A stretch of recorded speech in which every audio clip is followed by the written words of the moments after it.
What if your soul isn't even entirely human? What if a forgotten form of consciousness, older than Atlantis, older than the stars, once walked this earth through us?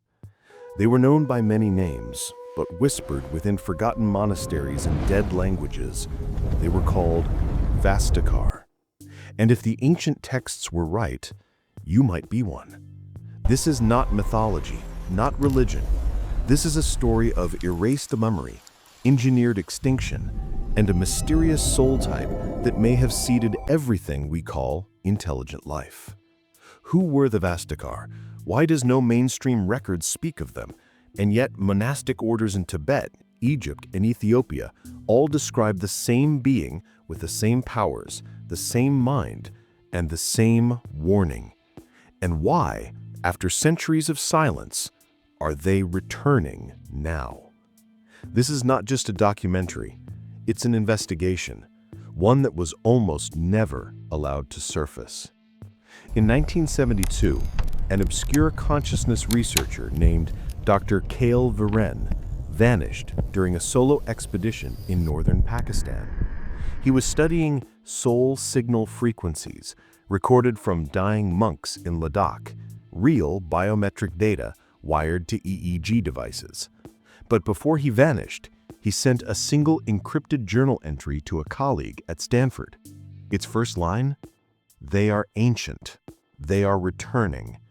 I am becoming one of them." Most dismissed it as madness, but one independent investigator didn't.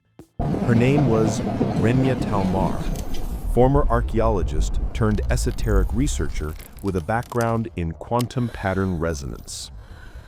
And once she picked up Kael's trail, she uncovered the impossible. According to Renya's deciphering of previously untranslated Phoenician glyphs and pre-cataclysmic Sumerian tablets, the term Vastocar referred not to a species, but to a soul architecture, a type of consciousness. It wasn't physical. It was embedded in biological forms like us. A Vastocar soul was said to be hypercognitive, multidimensional, inherently nonlinear, yet it could inhabit a timeline.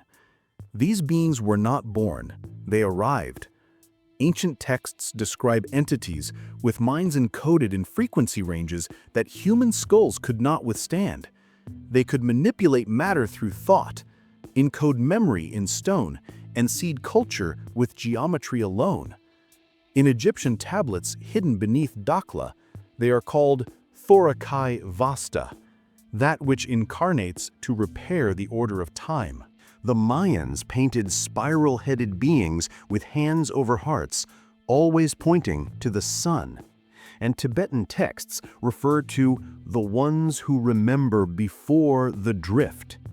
The drift being the fragmentation of human souls. Archaeological evidence in Göbekli Tepe, sonar scans show an underground chamber never opened, perfectly 144 meters in diameter.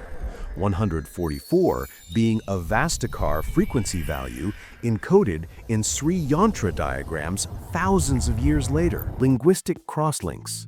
5 dead languages, pre-Etruscan, Vedic Sanskrit, Old Custoril, forgotten Olmec scripts, and Inuit proto-symbols all contain symbols for soul light using a spiral and a triangle. 0 historical connection. Same design. Cosmological geometry. Dr. Veren's stolen field notes show that Vastocar arrival sites always triangulated star tetrahedrons months before the epoch of solar inversion. Those dates match solar spiritual festivals in ancient Babylon and pre-Chinese Wu mythology. Genetic coincidence. 3% of global population exhibit what scientists call the VSL, the Vastocar signal loop, a rare brainwave pattern detected in sleep near magnetic vortexes like Sedona, Göbekli, and Easter Island. Psychospiritual research. Controlled tests on monks near death showed spontaneous download of unknown star charts, drawn while blindfolded. They match ultra-distant star systems only recently recorded by NASA's Kepler mission. Coincidence? or buried truth bleeding back to the surface. Of course, skeptics attacked the idea immediately. Neuroscientists dismissed the soul frequency theory as pseudoscience. Archaeologists said Renya's translations were flawed, exaggerated. Professor Elliot Sarn of Cambridge called the entire idea spiritual fiction hiding behind historical symbols. Some even claimed the Vastocar myth was part of a CIA-funded distraction program designed to occupy fringe thinkers in loops of metaphysical delusion. But here's the problem. Days before Veren disappeared, he published a restricted mathematical paper on resonance fields and emotion geometry. After it was published, 4 pages were redacted by DARPA. Why? What could a disappeared soul field researcher have said that a military agency wanted erased? And then came a Himalayan satellite sweep in 1993, showing an anomaly 2.3 kilometers beneath Ladakh, a structure of non-natural origin, hexagonal, looping acoustic emissions detected at 144 Hertz. Yes, the Vastocar number again. What if the human soul isn't native to Earth?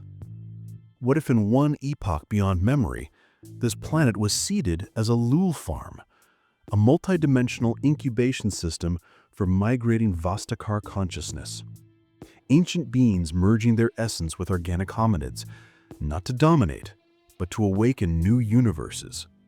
And what if, each time their numbers grow, something resets it all? The Tower of Babel, the flood myths, the burning of the Library of Alexandria, the trial of Hypatia, the Inquisition, Atlantis, Lemuria, Tartaria. Every rise of Vastocar awareness destroyed. By whom and why? The Samkhya Sutras describe awakened Purusas born from seed stars. The Zohar references a class of soul beings descended from the Hall of Radiant Mirrors. The Hopi speak of the third people who had no mouths to speak, only minds to share. In Sumer, they were called Anzidar, minds of the deep light. Now remember, these cultures had no contact, separated by jungles, oceans, ice. And yet the same myth, the same beings, the same pattern. According to Renya's final decoded glyphs, the Vastocar knew that each time they emerged, the correction would come. Tectonic implosions, ice tsunamis, viral resets, coordinated firestorms wiping out soul hubs. Their records describe the Silence, a global event around 12,800 years ago when every high soul left or was silenced in body. Only fragments remained: stone, song, geometry. Modern geologists attribute the cataclysms to cometary impacts, not Vastocar collapses. Linguists say the glyphs are apophenic, not intentional. Psychologists attribute near-death soul visions to trauma-induced hallucination. And yet, what alternative explains why these symbols repeat? Could the Vastocar soul be symbolic? A metaphoric representation of peak human potential? A Jungian archetype of the hyper-self? Or could it be Sunderland, a sunken continent bearing the last remnants of Vastocar temples encoded in Earth's magnetic grid? Maybe we misunderstood the data. Maybe these were human, just elevated, just enough to be hunted by something else. But what if it's more personal than theory? What if, deep in your core, you remember something? What if those world-ending dreams, uncanny symbols you sketch in boredom, that urge in your chest you can't explain? What if it's not madness? What if it's a Vastocar spark trying to awaken? So tell me, are you really just human? Or something much, much older? What do you believe? Echo of myth or forgotten truth? Comment below, share your story, and if you've ever felt not human, welcome home. This knowledge may not last the next cycle unless we remember now.